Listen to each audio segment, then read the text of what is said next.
Our field anchor, Lindsay Sablan, has everything you need to know live in Collier County. Good morning, Lindsay. Good morning, Jen. And I want to tell you who's joining me right now. I apologize. We're still getting set up because I just came across Bob, who was drinking a cup of coffee. Bob, Chris, you live in Club Naples, right? We're staying in Club Naples for a month.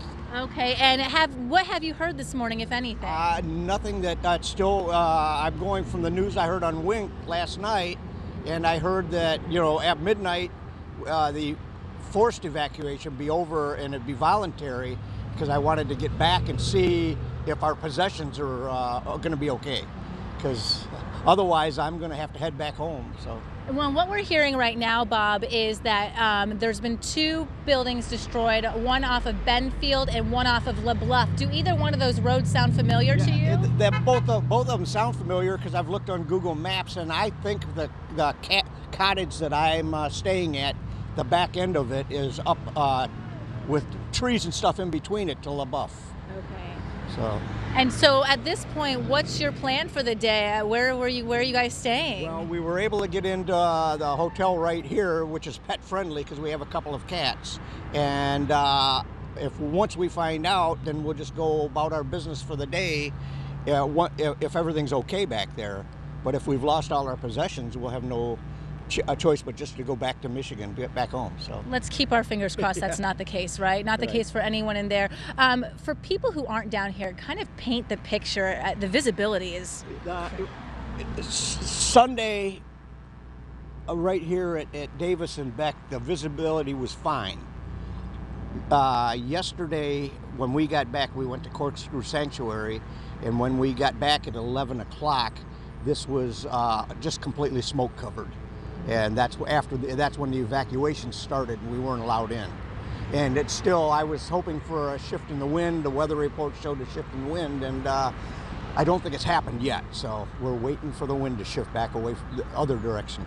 How have your lungs been? Because I've just been out here this morning and it's been rough. Well, I've not been outside a whole lot, so we've stayed away from it as much as we can. So I turned off all the units in the hotel in order to not get any smoky smell inside. So. Well, Bob, thanks so much for taking a few minutes. We are keeping our fingers crossed that your family absolutely has everything still in place, and hopefully you'll be able to get in shortly. Thanks so much. I just want to give you guys kind of a rundown as to what we know at this point. Almost now 7,000 acres has burned here behind me in Picayune Strand State Forest. 30% containment. As you heard, Bob is living in one of the 2 communities, or staying in one of the 2 communities that is currently still under a mandatory evacuation, those being Club Naples and Panther Walk.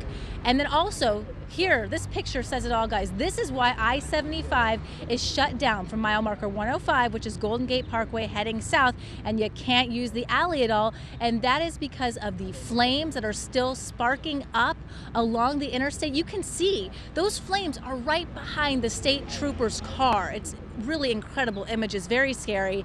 And also the visibility is so poor. If we're back out here live, which is Collier Boulevard and Davis or Beck Boulevard, depending on which way you head, this intersection is closed if you head east on Beck, which is where those RV parks are located.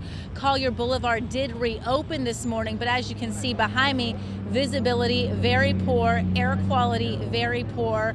We know that 120 something firefighters have been working this from multiple different agencies. The command center, just to give you an idea, is just across the street from me here, and we've been seeing sheriff's deputies, fire trucks, bulldozers, all these different vehicles coming to and fro. I actually was speaking to another woman here at the gas station. She dropped off her son at the Waste Management Service, which is just across the street on the north side of Beck Boulevard, and she said she saw bulldozers on flatbeds, and what appeared to her, those bulldozers ready to go at a moment's notice. So the firefighting is still very active here, and people in this area just in awe. Almost every single time they step out of their cars, they're parking right here on this corner, and they're taking pictures of what the sun is rising. It's beautiful with the orange, but then what's so surreal is just all the smoke behind us.